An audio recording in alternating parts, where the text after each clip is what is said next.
fanboys, right? That was incredible. This place was bumping. But you can beat fanboys. And the reason why we are here, the reason why we're here all week, the reason why we do this, and we put this all together is for the students you see behind me, right? For you all to share your voice, to write, and to be able to tell us what you're thinking, right? And so this is our opportunity for you to hear your peers and what they have put together. They put their blood, sweat, and tears into something that they think valuable that we want to share with you. And so we're fortunate enough to have them here today. Give a shout out to the boosters. If you have parents at home that are booster members, give them a shout out. You know, tell them I love you, which would be great. Parents, we always want to hear that. Give them a fist bump, high five, whatever, elbow, drop that bow. It's always good, right? Tell them that you appreciate them.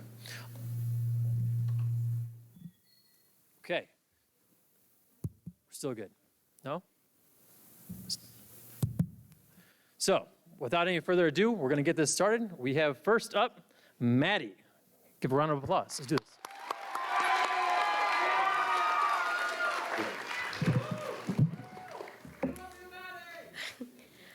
Before I start, I want to give a shout out to my friends for being here and my brother, and also my English teacher, Ms. Marsh, for forcing me to submit this, and also my mom. Also, just a warning, this story centers entirely around puke, so if you think that's gross, just be careful, and I'm giving you a warning now.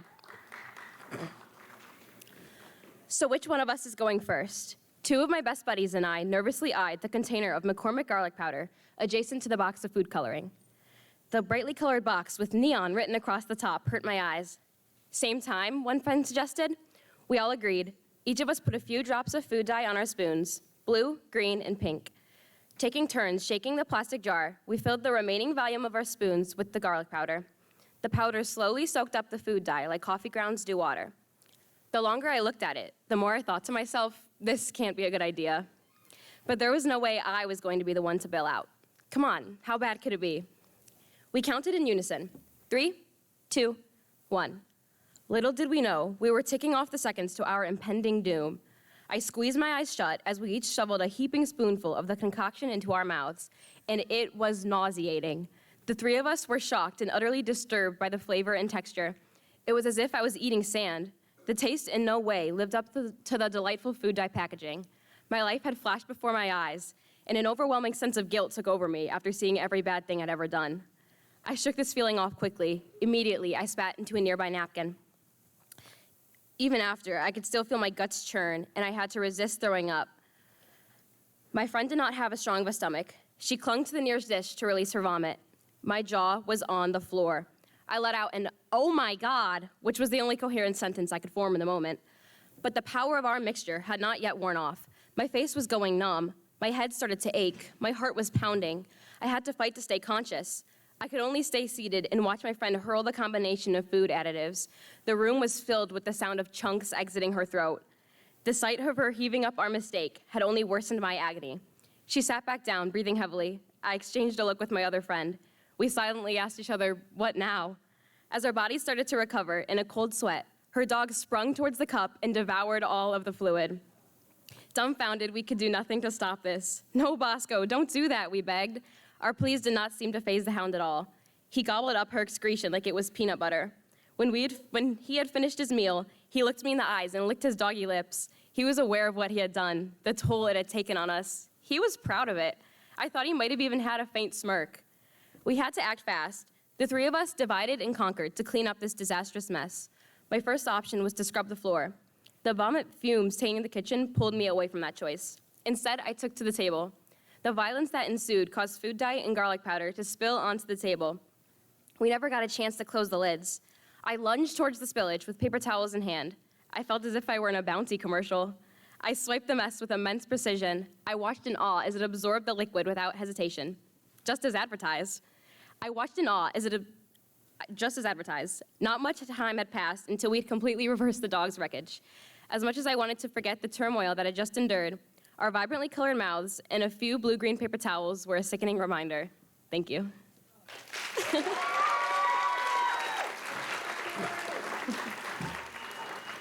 Next is Kayla Johnson.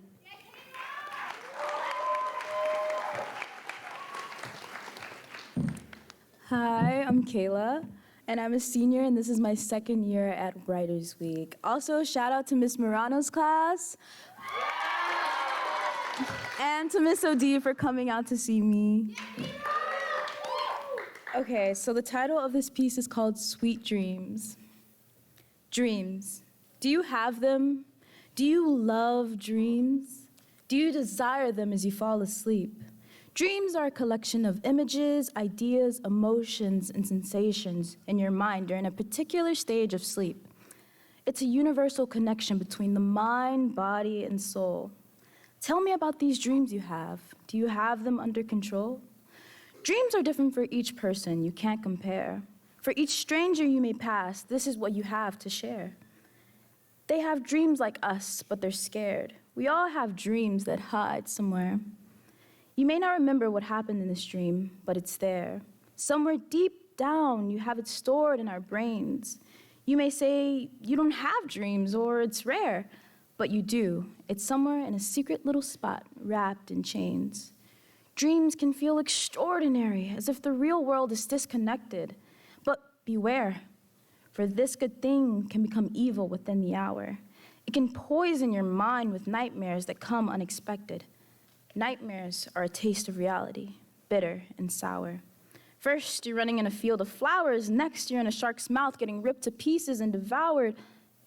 These nightmares are considered dreams, but not as happy as it seems.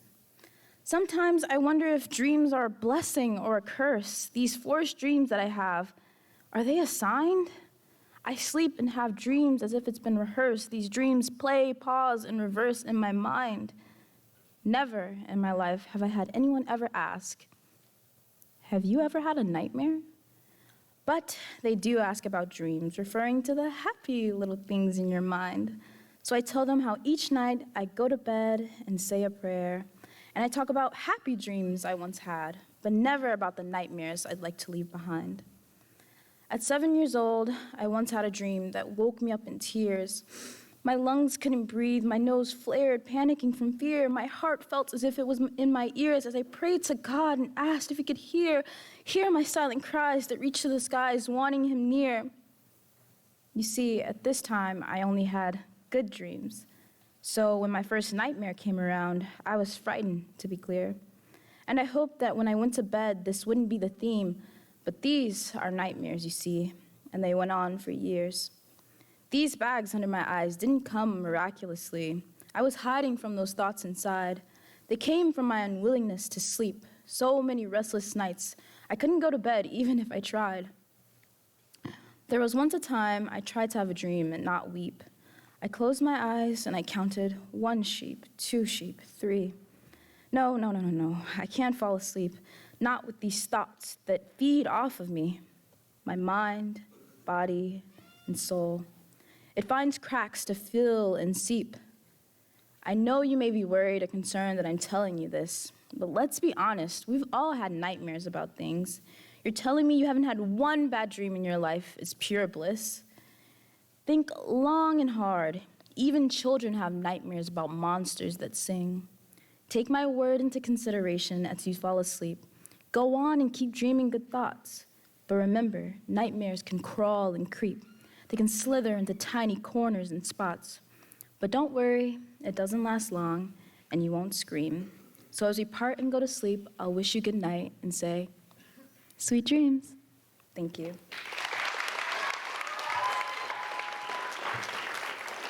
Thank you. Next up is Garv Kara.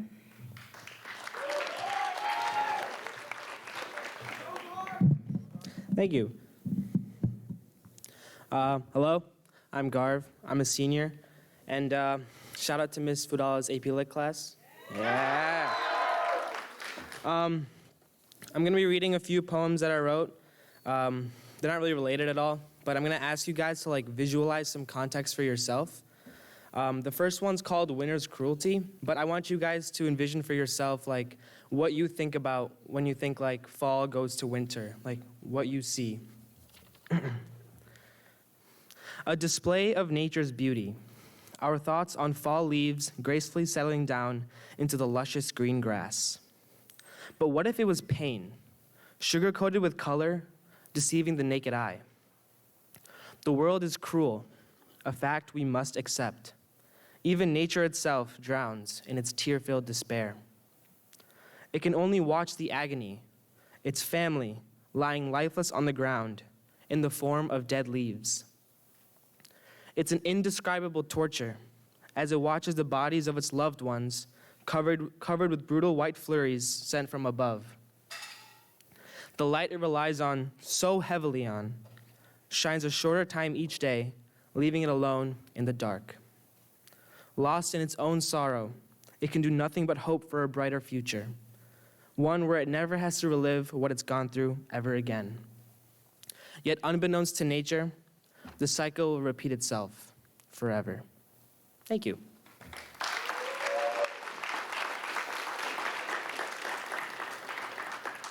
So that was a poem. This was an assignment in AP Lit where you had to write a poem about the change in nature. I was told this was extra credit, right, Ms. Fidala? The next poem, so again, your own context here. I want you guys to think about the one person, your special person in your life. Doesn't matter who it is, just think about one person in your life. The poem's called Dear Blank, so you fill in your own blank. When I close my eyes, resting my soul from the struggles of my world, I imagine our lives intertwined together. My heart sings with affection, and my eyes fill up with tears of joy. But the sad truth hits hard, too hard for me to bear. I am alone in this world, with only imagination to hold any love from you. Your happiness has found a home with another soul, one who I envy with so much of my heart. But what can I do except watch from the side as my heart breaks piece by piece? I pray for your happiness, but I'm left with my sadness.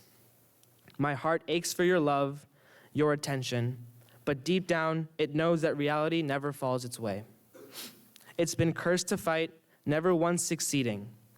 And so I pray for your happiness, hoping one day you'll look at me the same way I look at you. Yours truly, Alone. Thank you.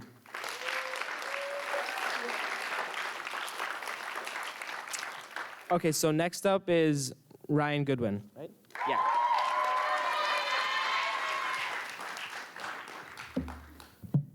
Hi guys, I'm Ryan, I'm a senior, and this is my first time sharing at Writers Week. Today I'll be reading my college application essay, which Mr. Anderson helped me a lot out on, so thank you again for that. But I hold this essay very close to my heart, not just because of the story, but also because it helped me get into my dream school, UT Austin, where I'll be attending in the fall. So I hope you enjoy. From a young age, my hair has been my identity. In the mirror every morning, I watch my mom transform my thick, straight, almost black hair into perfect braids or high ponytails, which attracted lots of compliments from my friends and teachers. I never dreamed of changing it, until my older sister came home from her haircut, holding a limp 10-inch ponytail of her own hair to donate. As her copycat younger sibling, I scheduled my own haircut and mailed my first donation to Locks of Love when I was 7 years old. This organization collects hair donations to create wigs for children who have lost their hair due to various medical conditions, and it has changed my life. Annually, they receive an estimated 104,000 donations and creating one wig from 10 to 12 of them. And as a 5-time donor, I have essentially only contributed enough donations to make half a wig, yet I'm grateful for this tradition that allows me to share my favorite part of myself. However, during my 2 most recent donations, sophomore and senior years, I realized how much I relied on my hair to hide my insecurities. The shelter that my long hair provided me was gone. I wore it down every day because it hid the lack of makeup on my face after prioritizing breakfast over getting ready. My fingers fidgeted with the long ends because it was a subtle movement that distracted me from my sweaty palms. It hid my eye bags after long softball weekends or late nights of practice. And I constantly tucked the hair behind my ears to use fingers in a way that prevented me from picking the skin around my nails. I braided the ends to focus on anything other than my racing heart, and I discovered that with shorter hair, I didn't feel comfortable. Ironically, though, with all of my insecurities on display, I was able to confront them and discover a confidence I didn't know I had. I initially thought that my long hair was the part of me that looked good and brought me confidence. But what I realized was that my long hair was an excuse to hide my self-doubts and anxieties. And with shorter hair, the sweaty palms and shaking in my voice fight through, but it doesn't bother me like it initially did. I've learned to wipe off the sweat, clear my throat, and speak my voice. I now know that my long hair brought me confidence from the outside when truly it comes from the inside. So after showing my face, imperfections and all, I realized that the idea of perfect is what was holding me back, and I began to embrace my true self. Although I still wear my hair down no matter the length, I like to think that the hair tie on my wrist is a constant reminder that I have the confidence within me. So now as I carry this lesson into my academics, athletics, and every part of my life, I'm not afraid to be imperfect anymore. Locks of Love has allowed me to not only give hair, but also give confidence to a little girl who needs it more than I do. And being able to give someone this important feeling is helping me appreciate the things in life that we often take for granted, something as simple as growing hair. To these little girls that I never get to meet, but who get gifted a wig that I could have helped create, you inspire me every day to be a better, more fearless version of myself, and for that, I'm forever grateful. So now in the mirror every morning as I do my own hair, I see the younger version of myself tiptoeing on the step stool, watching her mom style her hair. So as I slowly start to notice the external changes, like the extra length in my hair, I've also begun to reflect on the internal changes and how I want it to shape my future. With or without my long hair, I want to be courageous and bold when approaching life's challenges. This is how I'll create the world that I dream of, one where everyone, but specifically little girls, women, and I, don't have to rely on our external features to access the strength we already possess within ourselves. Thank you. And up next is Grace.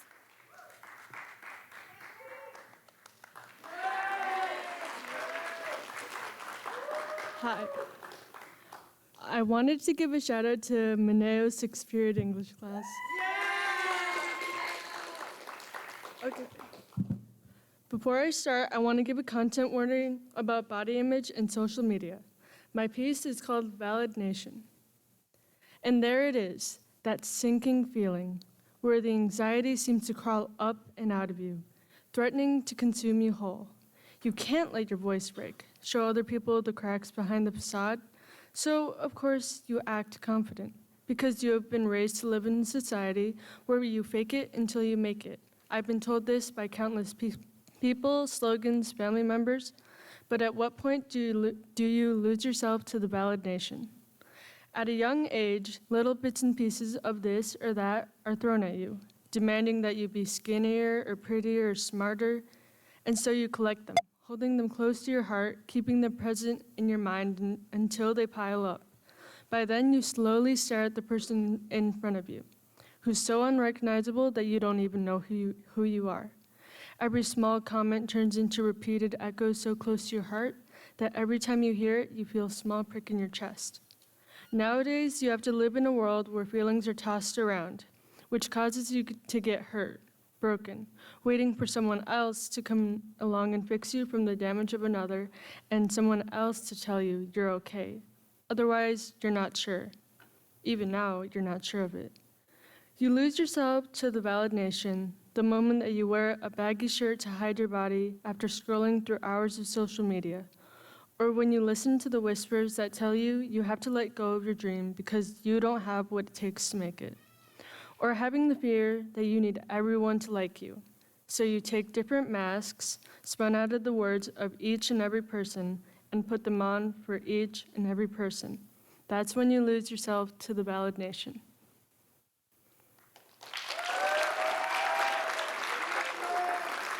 Next up is Kyler Bingle.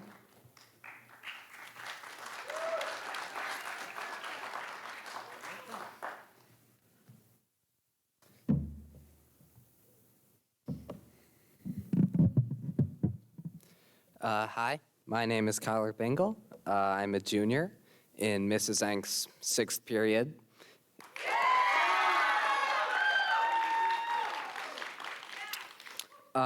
So the piece I'm reading today is a segment that it's from the novel I'm writing that currently has no title and is not done yet. But first, I am supposed to give a content warning for fictional violence, and I hope you enjoy. Monk. The word was a blanket the first time it wormed its way into Giovanni Tienzo's mind. The people it represented had torn it away and replaced it with two stiff grass, glowing painfully gold. Blue-robed monk. How many years had he been at this one's mercy, the almighty warden of this space outside space who could make food appear, the brightness of the world calm, but more often didn't.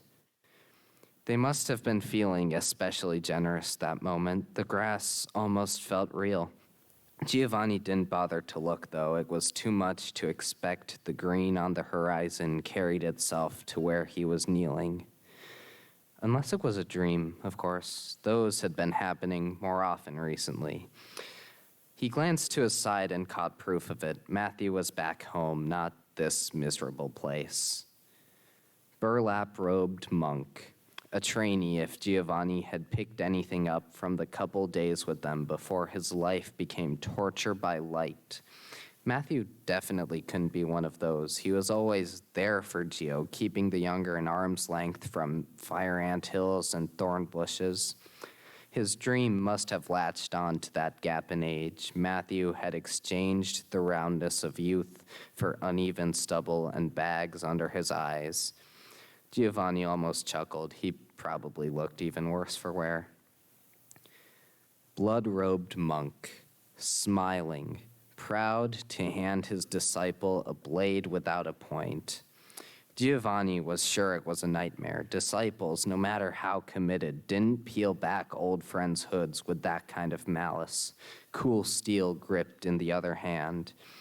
Surely Matthew couldn't be the one pressing the edge into the back of his neck, lifting it again with a shaky breath. Giovanni Tienzo, sure as he was, always struggled to measure dreams against reality. Real grass was under his knees, and real steel was glistening with his blood before his head hit the ground. Thank you.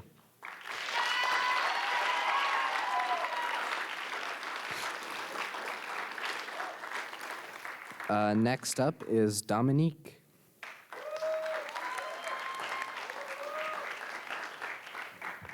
Hi, my name is Dominique. Before I begin, I'd like to shout out Miss Morano's sixth period class. Kek, Arabic for a traditional cookie originating from Egypt. Tito Haddad prepared the cookies by combining the ingredients, forming small balls of dough, filling them with agamaya, and baking them for 20 minutes. While she was waiting for it to cool, she was preparing different bins to pack the cookies in by lining them with parchment and handwritten notes. After the cooling period, she sprinkled powdered sugar on top as if she was sprinkling her love. Baking these cookies was not only a way to show her love, but it was also a way for her to connect back to her roots. Tito was born in Egypt, where these cookies were originally made. Baking kek brought people together. Historically, women from neighboring villages would join together on the eve of Eid to prepare these cookies and form unbreakable connections. Tito Haddad brought this history to life by gifting these cookies to each household, small or big, where families would eat them together and bond. Tito Haddad not only showed her love through these delicious cookies, but through a welcoming nature as well. Immigrating to a different country where you know no one but your husband is a daunting and difficult task.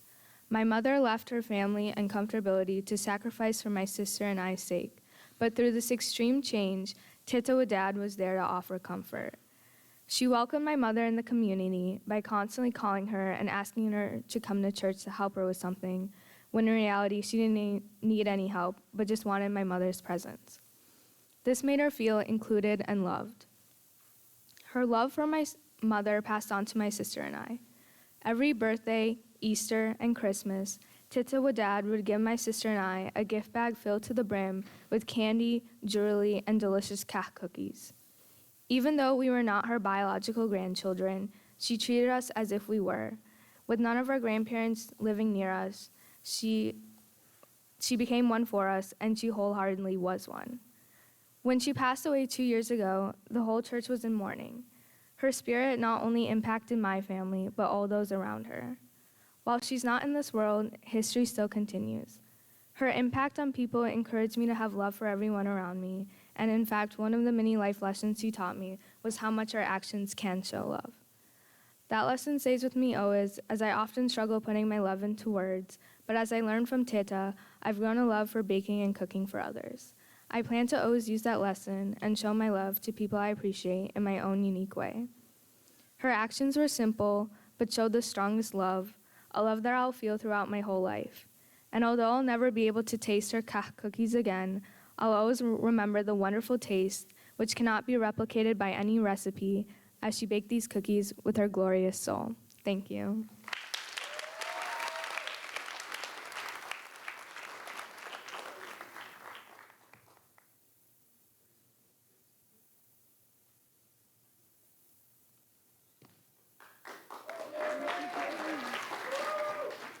Okay, this is a very short poem called Camera Lens. Okay. She was the kind of girl you don't put in pictures, not because she was homely or strange. No, the cameras couldn't quite capture her beauty. It captured her large chin and crooked nose. She'd persist, saying, "It's all right, let's move on." But nothing was truly good enough. Not for her, of course, for everyone else. What was the point of a camera that couldn't recognize the lines of her somehow perfectly sculpted chin? Her eyelashes that went up and down in waves when she blinked? The cameras only saw a plain girl, and yet everyone else saw her for something better, prettier. Like how phones can't get the vibrancy of the sunset or the ability to see the thousands of stars above in the sky, the girl closed her eyes and the camera saw black.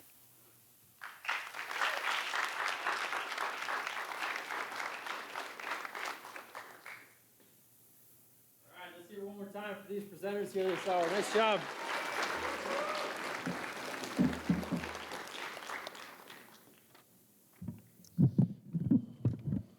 All right, we're going to try something out a little bit different. We got plenty of time here.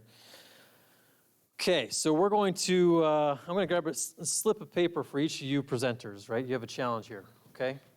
And you can read the bottom here. So why don't you go ahead and take one and pass it down.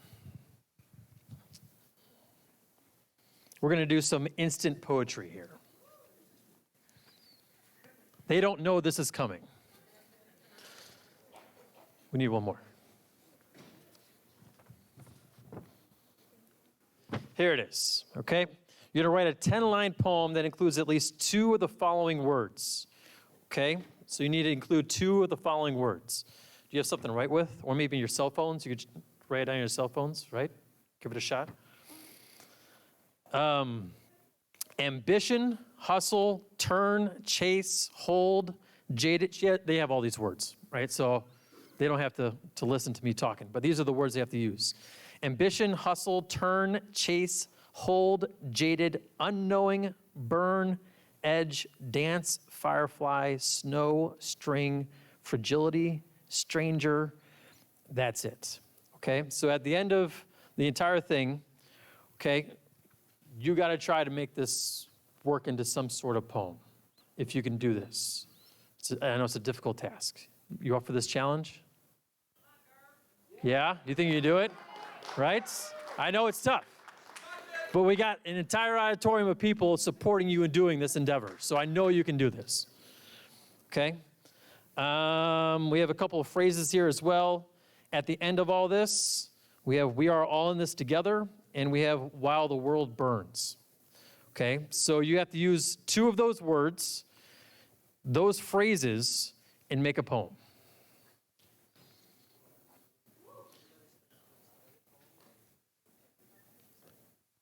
No, it just has to be included in the poem somewhere, somehow. Right? Yes, Mr. Anderson. Of the week so far? All right, so this is what, 6th hour, right? What has been your favorite hour of the week so far? Or just moment. Or what? Or moments, moment in time. Yeah. Fanboys, right? It's pretty awesome. I enjoyed that yesterday. It's a good time every year. Makes me wish I knew how to use a guitar or sing a song, but I can't do either of those. What? Fifth period? What about fifth period? You have gym? About Writers Week, man. All right. Good job for Jim. Okay, give me a moment in time in Writers Week that you appreciated so far. What do you got? When the teachers shared their online dating stories. Fun fact, I actually met my wife on Match as well, and they try to get me to do a Writers Week piece, but I'm scared to death to do it, so that maybe that'll come in the future. You never know. I don't know. Maybe next year. All right. Any other moments? There are a lot of them. Come on. There's some great ones. Billetier, you saw her earlier. That was incredible. Anybody see 7th and 8th hour yesterday? Outstanding. Outstanding. You guys got a poem yet? Clock's ticking. You got 3. You got 5 minutes. 5 minutes. Do the best you can.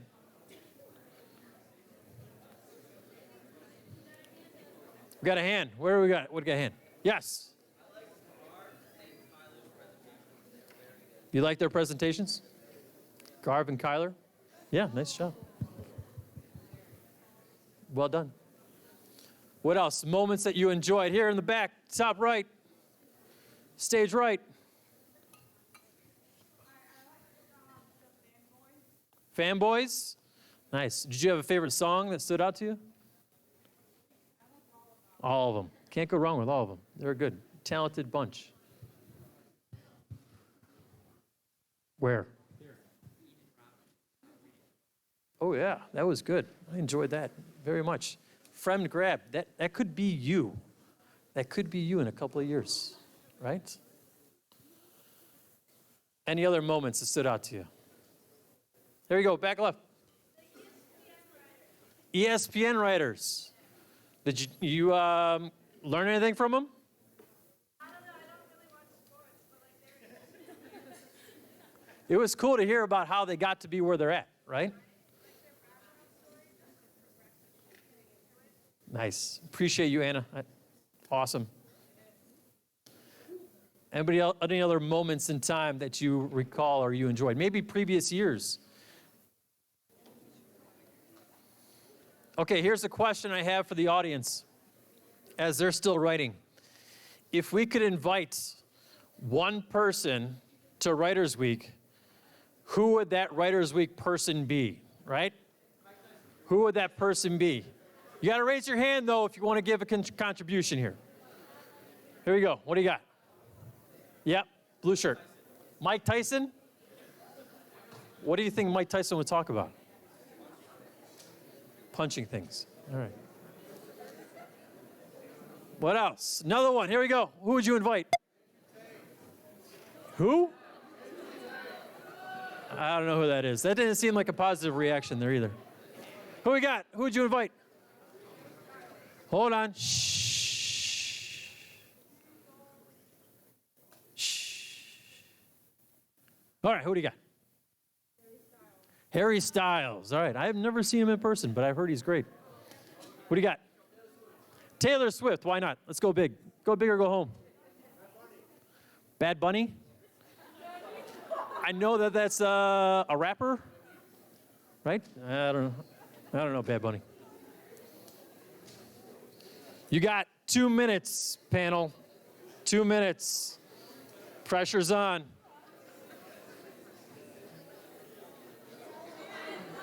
Got one? Hold on, can't hear. She's right in front of me. Impractical Jokers. All right, I can see that being funny. What do you got? Barack Obama. That might be out of our realm of possibility of pay, but we might be able to do it. Write a letter. Maybe that could happen. What do you got? Michelle Obama. We'll have both the Obamas can come. That'd be good. One more. Me. Yeah, well, this is what you get right now.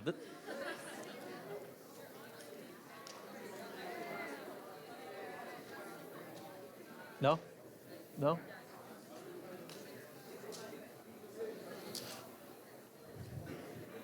How's progress going? You got one? Yeah? You got one? Almost? Almost? Almost? Yeah? Oh, look at this. All right, so we're going to get started. We got at least 3 ready to go. Now, mind you, I didn't send them an email beforehand. I never knew this was going to happen. This was just like a what-if scenario, and this is like the emergency if we need time. So they just made these poems. Let's give a big round of applause for each of them. Come on up here. Let's do this. Come on up. Okay, this is about my dog, Geo. All right. For context, he's 160 pounds. He's not like overweight, I promise. He's actually really skinny. He's a Great Dane. So, okay. All right. While the world burns, I hold you as tight as possible. Just 2 years ago, you were a stranger. Now, I am with you no matter where life turns next. I remember your special dance, zoomies they called it. As snow set, you loved to run in the flurries. You loved to chase me around the house. You loved to tackle me with your graceful paws.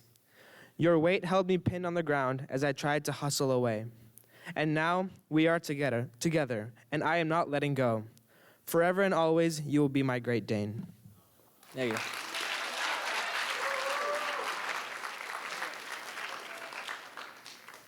That was in 5 minutes. He did that in 5 minutes.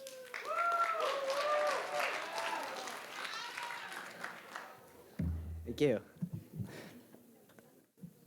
Hold on. So I did mine about like the process of writing, kind of. To hold a word in your mind is to be a vessel. Anytime you let your mind turn away from it, the world burns. So when you hold their existence in your mind, don't let yourself become a stranger. See the people that word creates and hustle to protect this fragile life created by your brain. Chase down the string of ideas. Write.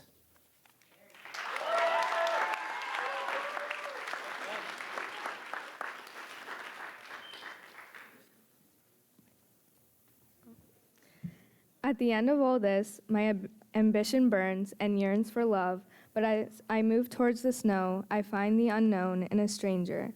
My head yells danger, but once again, my heart yearns for love. Thus, I leap towards the unrevealed, and finally, my yearning heart is relieved.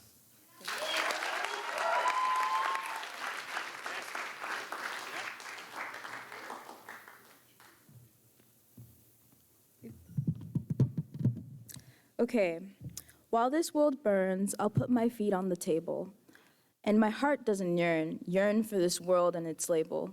I won't have to chase my dreams, no more chasing this goal. No more working in teams, no more cooperation as a whole. While this world burns, I laugh. I'll chuckle as my job crumbles. I'll think about the way I don't miss track and the cramps in my calf. I don't have to think about the way I fumbled. While this world burns, I'll leave everything behind. While this world burns, I'll dance as I forget everything that was mine.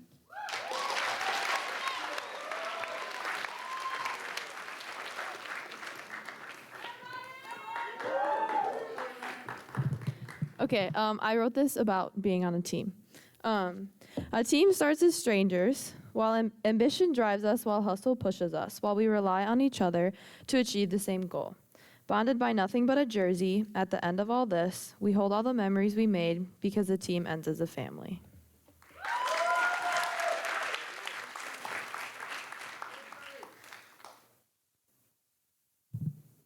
I want to hold the fireflies that dance, and knowing of their fragility, I tried to hold them, but I can't, and I begin to hustle.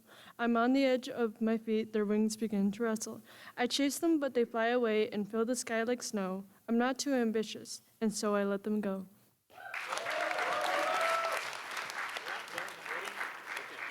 Still a work in progress. Okay.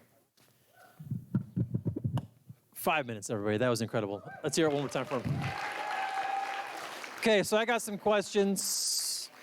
I did email these to you, so hopefully you read that email. Maybe, maybe you didn't. Maybe you blocked me. I don't know why you would, because I've never met you before, other than Ryan. I had you in class. So, first question I have for you. If you were to be dropped into a fictional universe, any universe of your choice, what universe would that be? Book, movie, you name it, you get to choose. Go. Harry Potter would be kind of cool. That would be awesome. Yeah, that'd be pretty cool.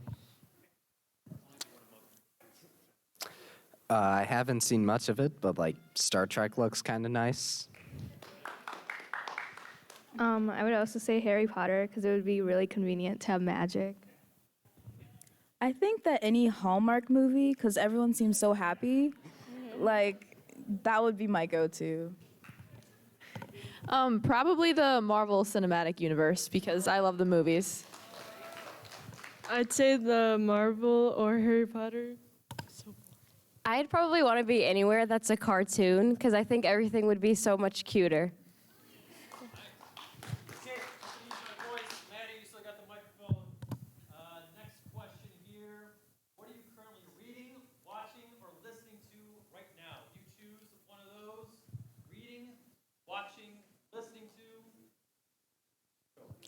Right now, I'm watching American Horror Story. I'm in the middle of season 2, which is Asylum, and it's really, really good. I'm rewatching the Sherlock series. I'm rewatching Gilmore Girls because I wish it was fall.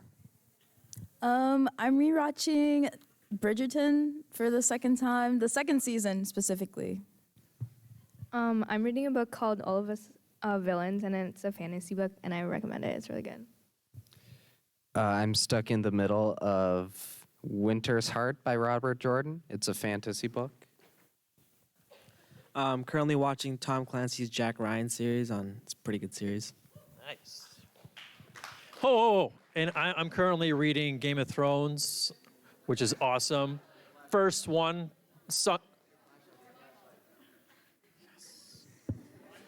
There's this feature when you hit it on the back like 2 times or whatever, it turns on the flashlight. Could do that too. Thanks, Tesh. I don't know what I'd do without you. Game of Thrones, anyways, and also Yellowstone. I don't know if you guys watch Yellowstone. Pretty awesome. Next question. What is a book, show, or podcast you have gotten lost in?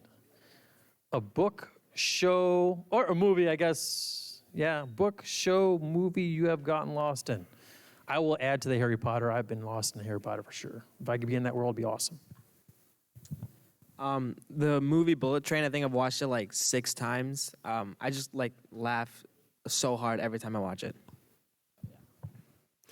Well, I think I've only spent this long in the Wheel of Time because I really do get lost in the world.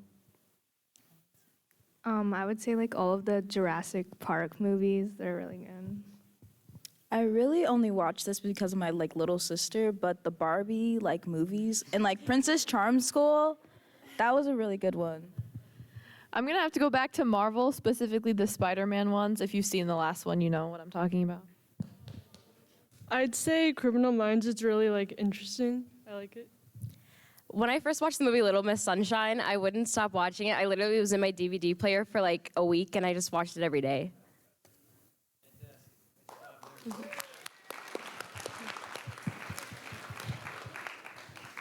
All right, so I'll open it up to 1 or 2 questions for our panel here from the audience. Anybody have a question before we head out of here?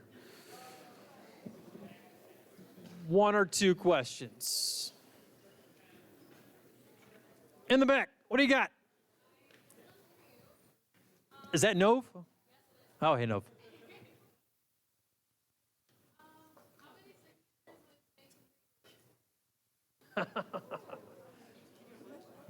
How many signatures would it take to hear my wife's story?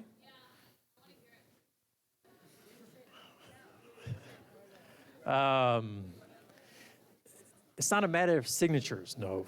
It's That would probably convince me to have to do it at some point. Good question. Anybody else? Question, here we go.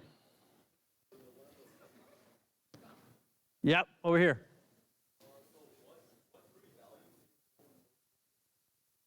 What three values do you hold closest to your hearts?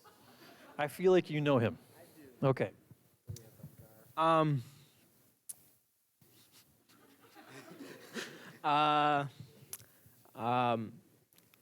Honesty, integrity, and comedy. Sure. Is this the whole? Oh, okay. Respect, honesty, like enjoying yourself, if that works. Respect, peace, and love. Loyalty, respect, and love. Probably trustworthy, kindness, and love. Loyal, kind, and adventurous. Love, loyalty, and friendship.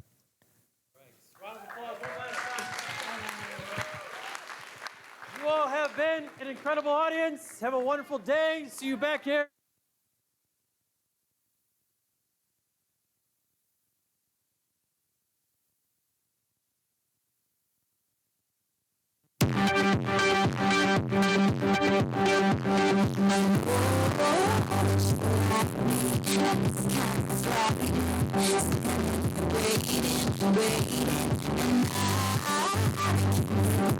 It's like